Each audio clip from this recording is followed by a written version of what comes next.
Api membakar bangunan gedung serbaguna PWRI Pondok Labu, Jakarta Selatan pada Kamis malam. Banyaknya material yang mudah terbakar membuat api dengan cepat merambat ke bagian-bagian gedung lainnya. Puluhan pemadam kebakaran dan belasan unit mobil pemadam dikerahkan ke lokasi untuk memadamkan api. Diduga api muncul akibat sambaran petir. Saya juga datangnya agak lambat. Informasi yang saya dapat ya katanya petir pertama itu. Petir pertama ya bang? Iya, yang langsung gede itu kan begitu petir langsung. Wah, pertama kecil apinya. Dari lantai berapa bang? Lantai berapa bang? Lantai 3. Lantai 3 ya bang ya?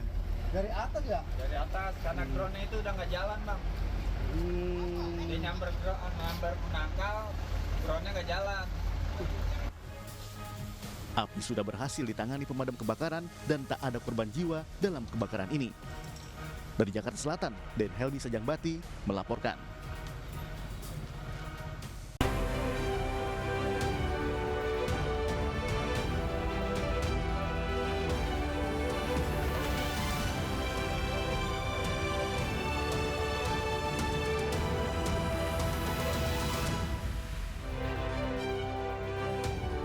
Rekonstruksi ulang kecelakaan maut yang tewaskan mahasiswa UI dihadiri pensiunan Polri yang menabrak.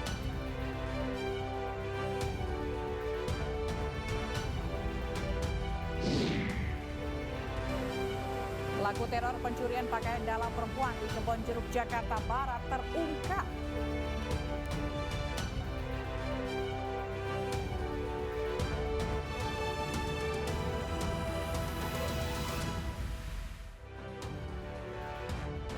Halo, selamat malam pemirsa. Mesin percetakan yang berada di dalam rumah warga di Ciracas, Jakarta hangus terbakar diduga akibat korsleting listrik.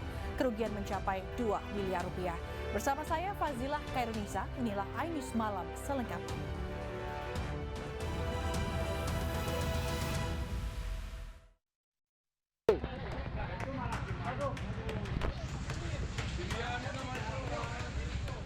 Kepulan asap hitam tebal membumbung saat kobaran api membakar sebuah mesin percetakan yang ada di dalam rumah di Jalan Raya Sentek, Ciracas, Jakarta. Dengan cepat api membakar mesin percetakan dan merambat ke beberapa bagian rumah. Petugas pemadam kebakaran yang tiba di lokasi langsung berupaya memadamkan api. Suara ledakan beberapa kali terdengar saat kebakaran terjadi. Diduga kebakaran terjadi akibat korsleting listrik dari mesin percetakan. Kerugian mencapai 2 miliar rupiah. Rumah Percetakan. Oh percetakan. Percetakan untuk buat undangan gitu atau Iya, gimana? percetakan segala macam. Nah terus awal apinya gimana bang? Awal api hitam langsung keluar dari depan. Oh, itu apinya api dalam ya bang? Dari dalam. Yang terbakar apa namanya bang? Mesin. Mesin apa? Untuk kejadian ini, menurut anggota yang datang lebih awal, diduga karena ada pekerjaan dan setting dari mesin percetakan. Mesin percetakan. Itu konsleting berarti artinya sempat meledak dulu ya bang ya? Sempat meledak dulu menurut informasi dari rekan kami yang pertama nyampe ke TKP. 9 mobil pemadam kebakaran beserta puluhan personil dikerahkan ke lokasi. Jalan raya sempat ditutup sementara selama proses pemadaman berlangsung. Dari Jakarta, Rio Manik, iNews melaporkan. Pemirsa, 2 pria ditemukan terkapar di Jalan Jambore 9, Cimanggis, Kota Depok. 1 dari 2 pria tersebut berinisial RI meninggal dunia, sementara pria lainnya berinisial SU masih dirawat di rumah sakit terdekat.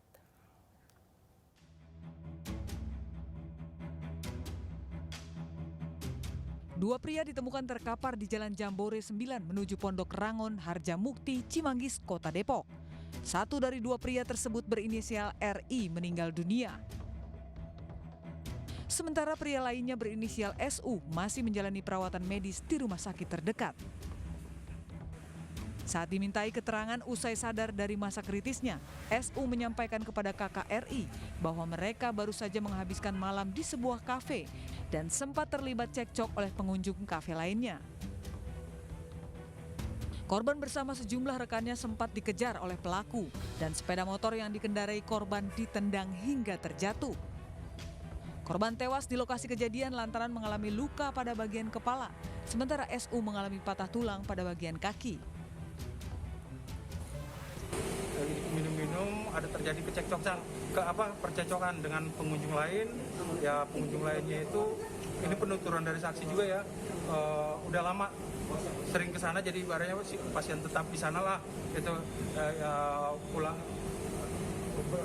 sampai pulang masih cekcok. Puncaknya pas pulang itu dan korban dan temannya dengan temannya yang lain itu diarahkan ngambil jalan lain pulang gitu kan. Nah, pas pulang dikejarlah sama sapam sama pengunjung yang cekcok tadi. Jadi tadinya berlima, kurang lebih 3 motor jadi tercerai-berai. Hingga kini polisi masih mendalami kasus tersebut dengan melakukan pemeriksaan di kafe hingga lokasi korban tewas. Banjir bandang yang terjadi di Kota Parepare, Sulawesi Selatan menelan korban jiwa. Tim SAR gabungan temukan 2 korban, sepasang suami istri yang meninggal dunia di bantaran Sungai Jawi-Jawi.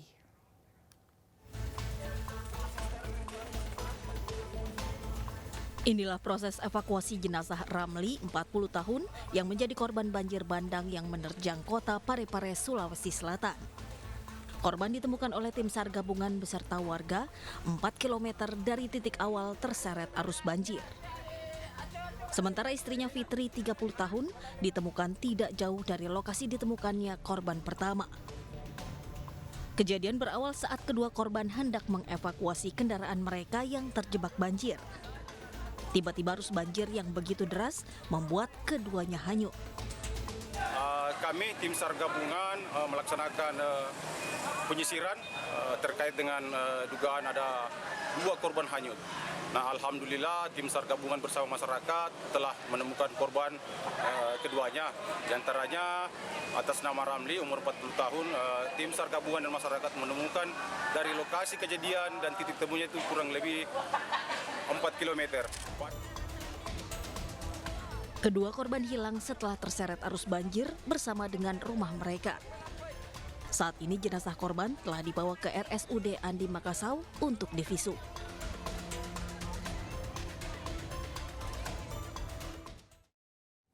Polisi menggelar rekonstruksi ulang kecelakaan maut yang menewaskan mahasiswa Universitas Indonesia Hasya Attallah. Rekonstruksi digelar dengan menghadirkan pengemudi SUV yang menabrak Hasya di Jalan Srengseng Sawah, Jakarta Selatan.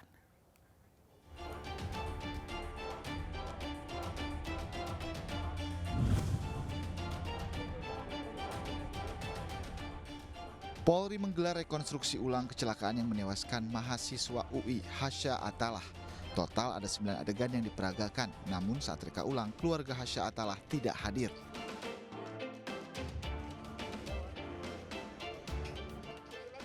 AKBP Purnawirawan Eko Setiabudi Wahono memerankan langsung rekonstruksi ulang kecelakaan yang menewaskan mahasiswa UI Hasya Attallah. Eko merupakan pengemudi mobil yang menabrak Hasya dalam kecelakaan di Jalan Raya Srengseng Sawah 6 Oktober 2022 lalu. Dalam satu adegan terungkap saat setelah Hasya tertabrak, Eko turun dari mobil dan memindahkan korban ke pinggir jalan namun tidak membawanya ke rumah sakit. Penyelidikan ulang kasus ini dilakukan atas perintah Kapolri setelah kasus ini menyita perhatian publik.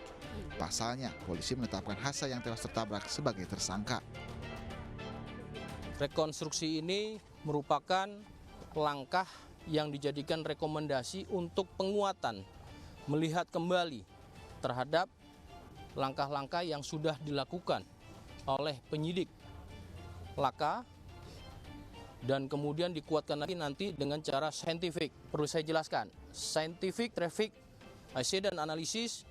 Jadi walaupun tidak minimnya saksi-saksi yang dimiliki tidak menjadi hambatan bagi Polri saat ini untuk mengangkat jejak-jejak di TKP sedemikian rupa dapat menggambarkan secara utuh bagaimana proses terjadinya tindak pidana kecelakaan lalu lintas yang terjadi saat ini. CCTV peristiwa kecelakaan beredar di masyarakat. Kondisi jalan yang licin setelah hujan diduga menyebabkan korban hilang kendali saat akan menghindari motor yang berhenti di depannya. Di saat bersamaan dari arah berlawanan muncul mobil SUV yang dikendarai pensiunan polisi berinisial E dan melindas korban yang terjatuh. Warga yang menyaksikan kecelakaan tersebut melihat kedua kendaraan melaju dalam kecepatan tinggi. Pemilik mobil bersama keponakannya pun sempat turun untuk melihat kondisi korban yang ternyata telah meninggal dunia di tempat kejadian.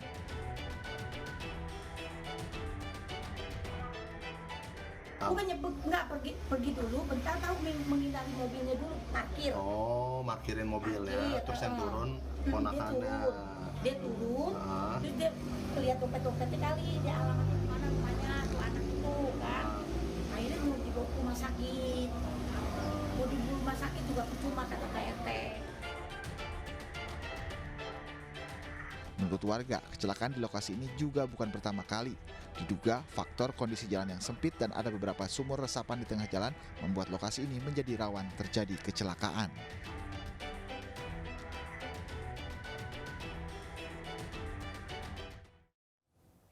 BEM Universitas Indonesia menyatakan polisi tidak profesional dalam menangani kasus kecelakaan yang menghilangkan nyawa mahasiswa UI. Sementara itu dalam rekonstruksi kasus tersebut diketahui bahwa warna mobil pensiunan polisi berubah jadi putih usai tabrak mahasiswa UI.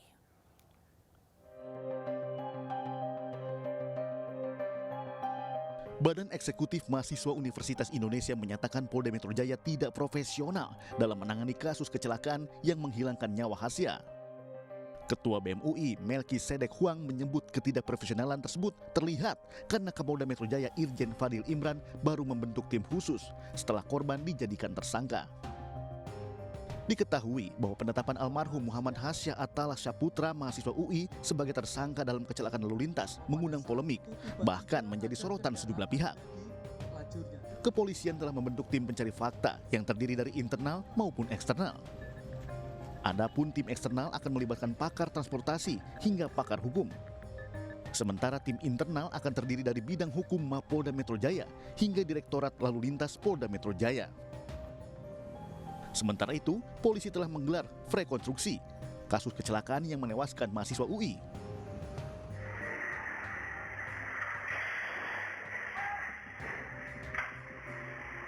Namun ada yang berbeda dari mobil yang dipakai. Dalam rekonstruksi terungkap warna mobil SUV berbeda dengan rekaman CCTV yang sebelumnya berwarna hitam.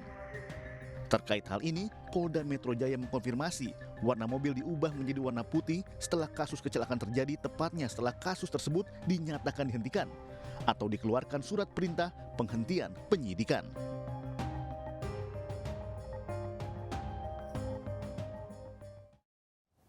Seorang anggota Polri dari Satuan Provos mengamuk di depan komplek perumahan di kawasan Jatiwarna, Kota Bekasi, Jawa Barat. Anggota Provos ini mendesak hak tanah orang tuanya yang diduga diserobot oleh pengembang perumahan. Hei, mana pimpinan lo? Mana? Tentang gua apa? Pangkat rendah gua bukain.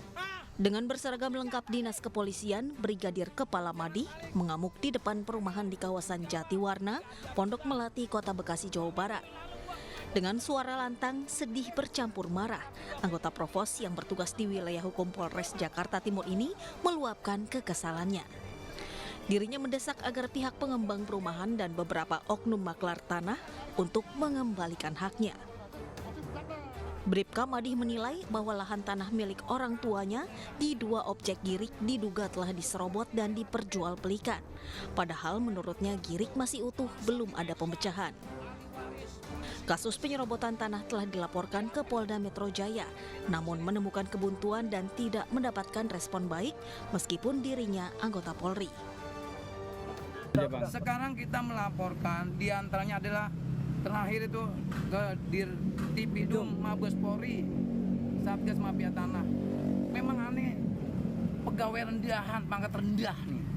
Mohon maaf nih Bapak Kapolri yang terhormat. Aneh, pangkat rendah. Aneh ngelapor nggak pakai duit, emang nggak punya duit.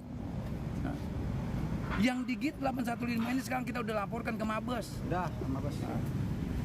Terus ada tanggapan Pak dari Polda, dari Mabes gitu sejauh ini terkait laporan penyerobotan? Dari Mabes itu kita disuruh nunggu waktu untuk proses berikutnya. Pemeriksaan apa? Coba, kita diarahnya ke Dumas. Bribka Madih berharap segenap penegak hukum dari Satgas Mafia Tanah bisa menyelidiki kasus penyerobotan lahan milik orang tuanya. Dari Bekasi, Jawa Barat, Rahmat Hidayat, iNews melaporkan. Usai sidang duplik, 5 terdakwa kasus pembunuhan Yosua akan terima vonis hakim. Selengkapnya usai jeda.